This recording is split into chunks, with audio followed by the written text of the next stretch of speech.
Hey guys, it's me, Space Jelly here, and today I'm going to be reviewing the Dragon Ball Superhero Dragon Stars Piccolo Superhero version. We're going to take a look at the box. Same type of box as usual, except I think this is actually the movie model instead of the artwork on the sides. Other figures you can get from the movie, bunch of words, and that. Boring. Alright, he stands at, I'm gonna do inches first. He stands at about, to the top of his head, 6 inches.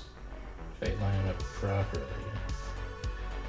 No, 6¼ inches. Yeah. Which makes him about 16 centimeters. Yeah, just about 16 centimeters. So that's pretty big, but not too big. I think he'll scale pretty well. I have another figure from the line.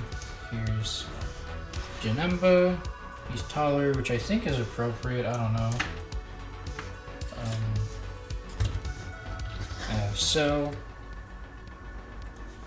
And I have different figures. SH Figure Arts Goku. This is a kit bash I made. It's just a normal Saiyan Raised on Earth Goku head with a different body. He's a bit bigger. Next to the Saiyan Armor Trunks. Just put his name in. He's a lot bigger. And next to this Dragon Ball Evolved. I don't know what it's called. Dragon Ball Super Evolved Vegeta. Maybe it's too big, I don't know. Scales are kind of wonky in Dragon Ball. But yeah, I actually do like this figure a little bit. Let's get into the accessories. He doesn't come with a lot. He just comes with 2 fist hands, these 2 clenchy hands, and he comes with 1 special beam cannon hand. These hands are very highly detailed. I don't know if you guys can see that. He has a bunch of wrinkles and stuff in there, but no painted fingernails. I think in the movie his fingernails were black. But I know that sometimes he has white fingernails, so yeah, I don't know. It might be easy enough to paint. So yeah, talking about the figure, I think he looks good enough. He looks just about as good as a figure that's around 20-25 bucks would look. For Piccolo, he's not really bad. He has a decent amount of sculpt work. All the lines in his arms are sculpted. Decent paint work. These shells, I don't know what they're called.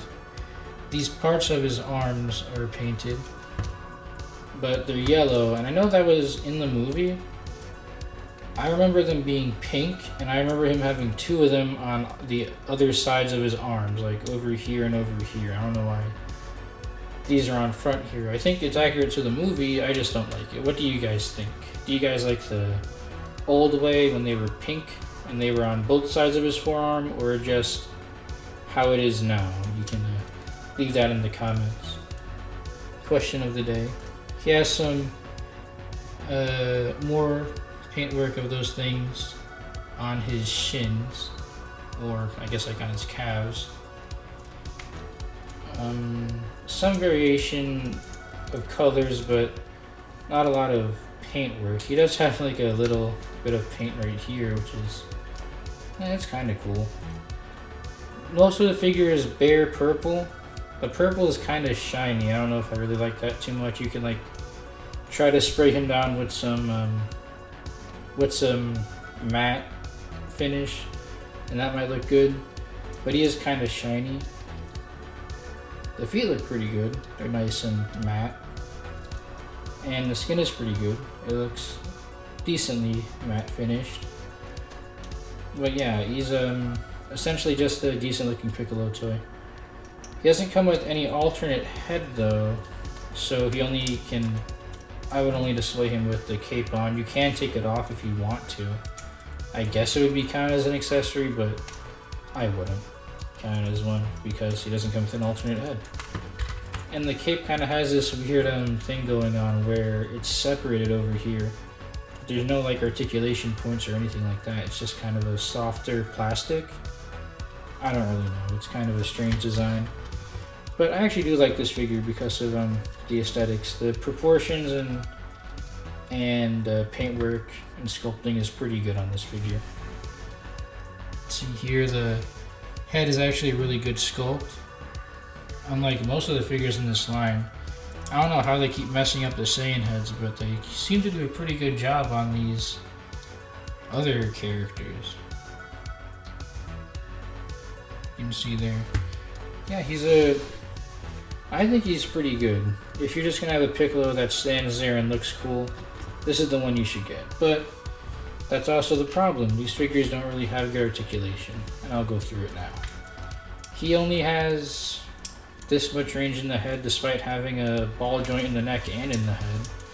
He can tilt it around a bit, but at most you're just gonna have him doing some cool poses instead of actual flying or real martial arts poses, which is unfortunate. They could easily fix that if they just put one ball peg, if they just took one ball peg out from the neck and just put a double ball peg in the head. That would just make the posability so much better. He has these separate pieces on his sleeves, or his sleeves are separate pieces and they rotate around. So without it, his arms would go out a bit, but if you rotate it with the arms won't go out so far. They work pretty well. Full rotation. Shoulders go above horizontal, that's good. Bicep swivel. Double jointed elbows are not the best. About 90 degrees, which isn't terrible, but this top joint doesn't really do anything. They could have cut a little bit out of here, but it would have broken up the sculpt, so I don't know. I would have taken the extra bit of range. Wrists are on a ball hinge, that's okay.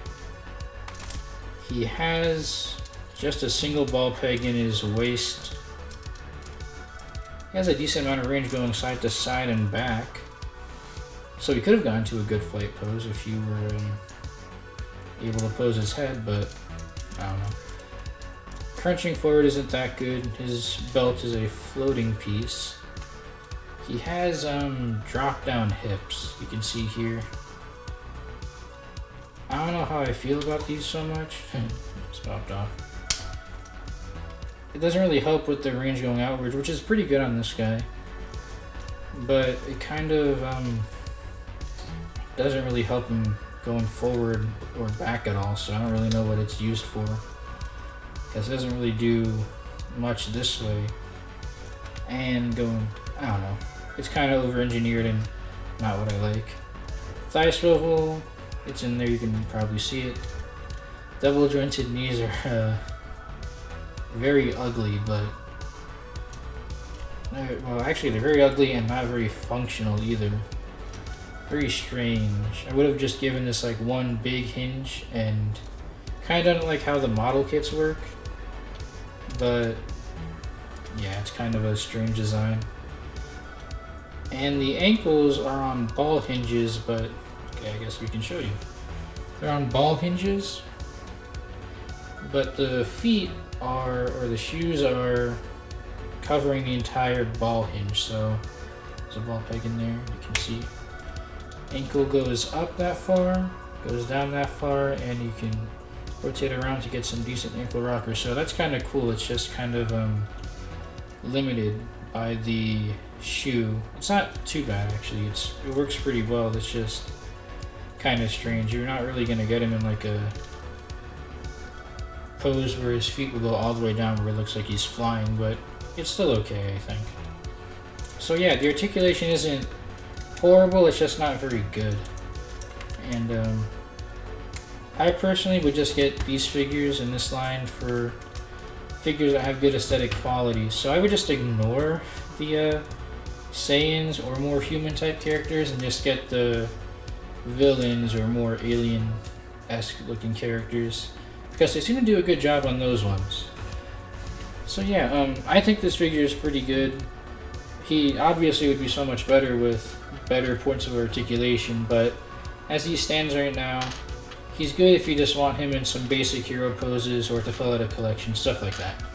So yeah, I thank you guys for liking, commenting, and subscribing. And all feedback is welcome.